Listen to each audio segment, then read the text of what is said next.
กหลาแม่มา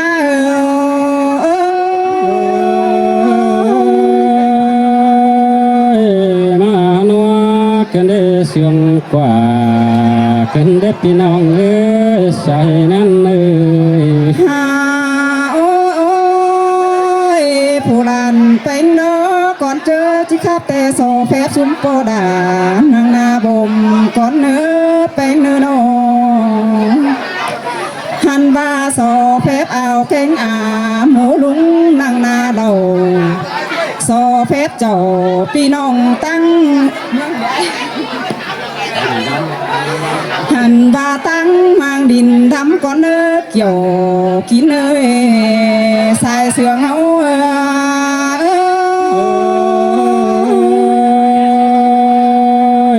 แม่นดอดาแม่นดอรังเอ็ง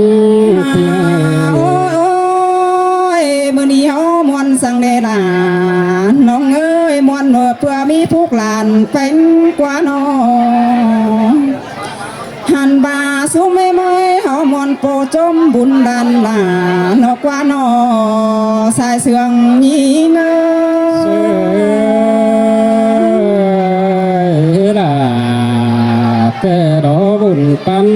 วันเอ้ยโอ้ยสุมปอดาแม่เมื่อยมื้อนี้แต่แม่นบามือปอดเจ๋งรอมื้อนี้เต็งมางสองเฮือนลบว่าน้อหันบาพุงตาไหนอีอาซาลัวลายป่าหันบาผู้ทุกกรรมเฟืองฟ้าเมืองรักตั้งไก่นันนาจังได้มาจงฟุกลานเป็งมื้อนี้ดอกกว่าหลานยิ่งเอ้ยพุ่นปัน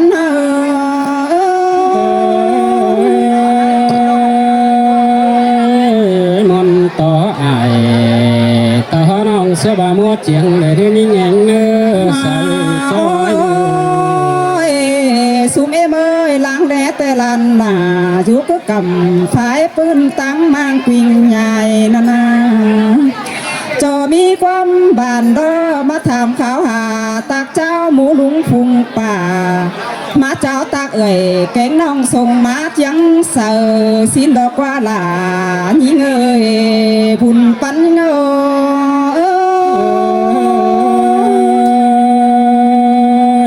แม่นดอดาแม่นดอบุญปันเฮาโอ้ยฮาบาผู้ลันเป็นหูเอตักแต่บูตักนอก็ละเป็นงานฮาบาเอจ่าแต่โอฮาบาบูตักนอหมูลุงพุงป่าอันบาครับเสียงตำฮือจีบแมนเจอก็ได้เนื้อต้องเองนี่นะครับเสียงสูงฮือจีผสมเจอป่าอันบาดานแป้งนี่ฮือร้อนเอาใบบ่ากว้างก่อนยืนจูจำมึงนั่นเนอไอ้ลาเนอหลานแป้ง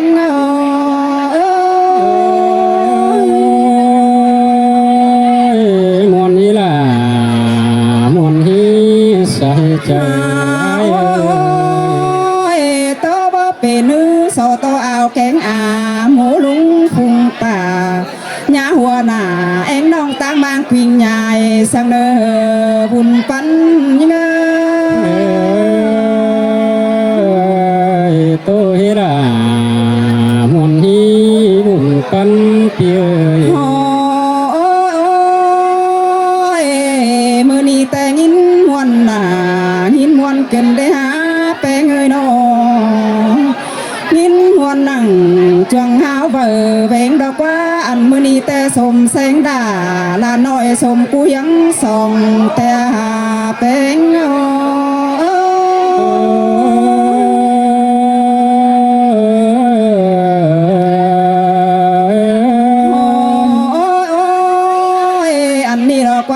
แป้งเมื่อยบุญยิงใจล้างสมกูเปียงเฮียงหนา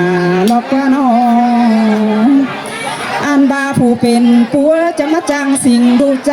กันได้หาผู้เป็นตาแกงไหนมาจังสิ่งดูเอ่ยกันแน่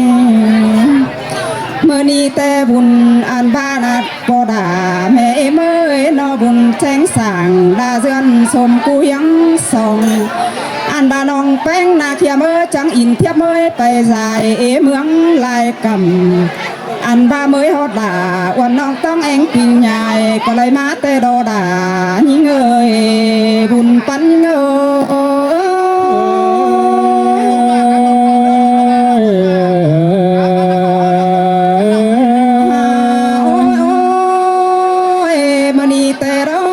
ซุ่มเอ็มป่าจันเกิงถ่วงบ่อไก่ก็มาดอกกว่าน้องอันบาซุ่มเลยจันเกิงถ่วงบ่อเขาก็มาดอกกว่าเขาก็จำไทยเสือตีนซอไทยหนังมาดอกกว่าน้องอันบาซุ่มเอ็มนายจันเกิงถ่วงบ่อไก่มาโจมดันหน้าเขาก็หมันปักเก่าตามจ้องปักปีนแบกกำมาดอกกว่าซุ่มโปดาแม่เมื่อ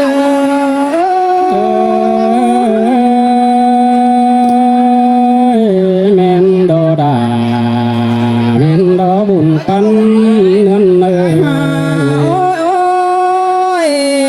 ซุ่มดูเอ้ยมันนี่แต่เฮากินแก้ห่วมปานเดียวกันจังก้อยตานโตหลวงบ้านได้เนอหลวงหากอายหากน้องเฮาพัดตังสามได้เนอเฮาหน้านอลาซุ่ม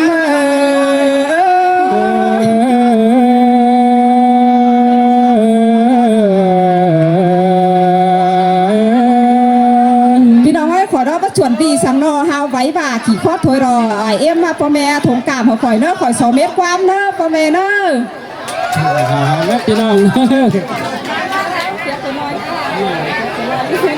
ชิ้นนี้เนาะพี่น้องไอ้ก็แห้งขึ้นมาเชิญเขาเด้อบ่ครับเนี่ยจะมากับต่อล้อมาเลยนะจะสองครับ2-3ขอจะดูหลานนะครับพี่น้องพ่อแม่จะผูกจะโกนป้อมกันว่าแม่นบ่เป็นคอยจะเหี้ยวข่อยเนอะอันนี้นาปอดาในเมื่อ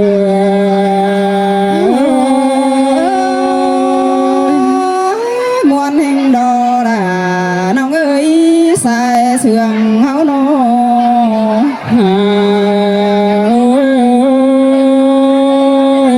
ก่อนเจอจิตโตเดียวผู้คนใจโดจิตสอบแฟบอายผู้นั่งเรือก่อนไม่เป็นเน้นเลยแค่ว่าผู้คนใจโดจิตสอบแฟบเอาเก่งด้วยผู้นั่งสั่งก่อนไม่สอบแฟบอายเก่งน้องละโฮมหมูปั้นกินก้อนเลือกลาเนื้อใส่เนื้อ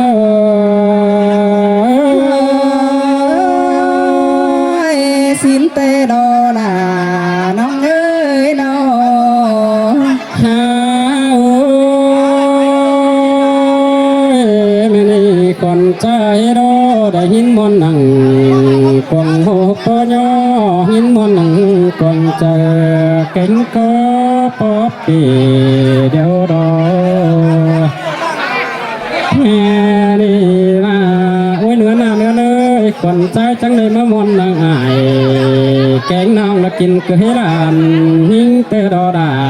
เอ้ยบุญปัน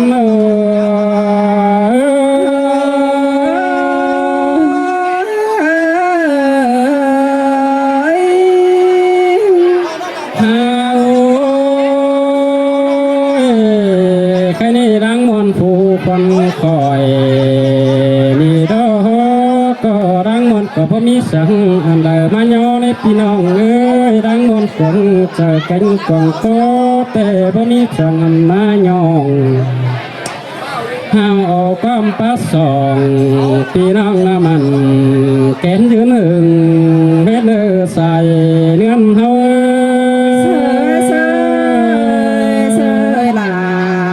เสื่องเกินเด้ไอ้น้องโอ้ยผู้ส่องหาก็จิตโตตั้งเดียผู้ลานเคย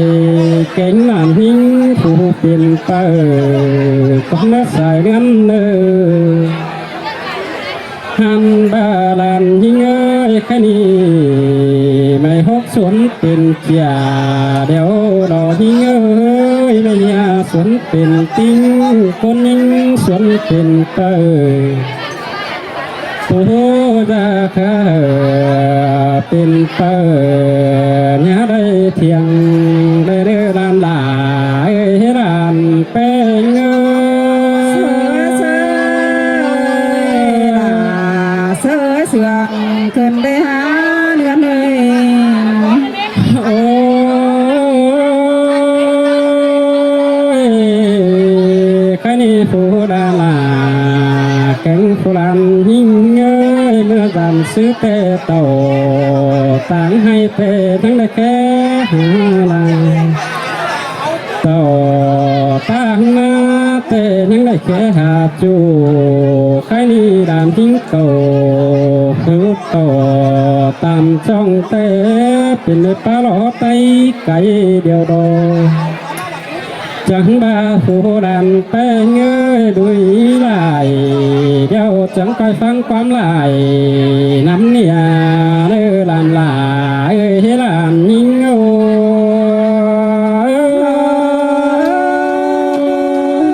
เมนโดดาเมนโด โอ้ยผู้ลานใจเอ้ยมีเมียเดี๋ยวจังคอยฟังความเมียล่ะน้องคุยเลยเด้อจังคอยฟังความหมอต้มหน่อยเดี๋ยวหันแม่ออมใบเด้อดานบ่าให้ลานใจเอ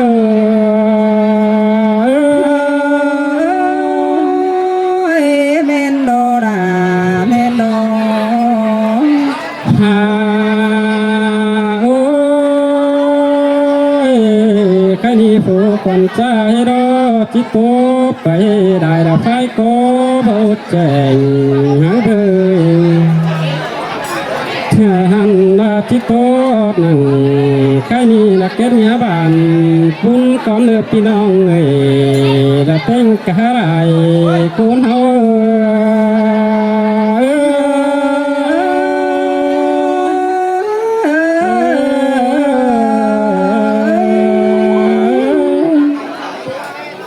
พี่น้องให้สมสารขอเธอการใจเฮียสมข่อยเด้อพี่น้องเด้อครับเกิดพวกครับขึ้นมาเซินเขาหัวจากตกชีวิตใกล้นะ นะให้พ่อแม่ทั้งเก่าเต้งซีของเราทงกามเหรอคุณข่อยนะพี่น้องเด้อ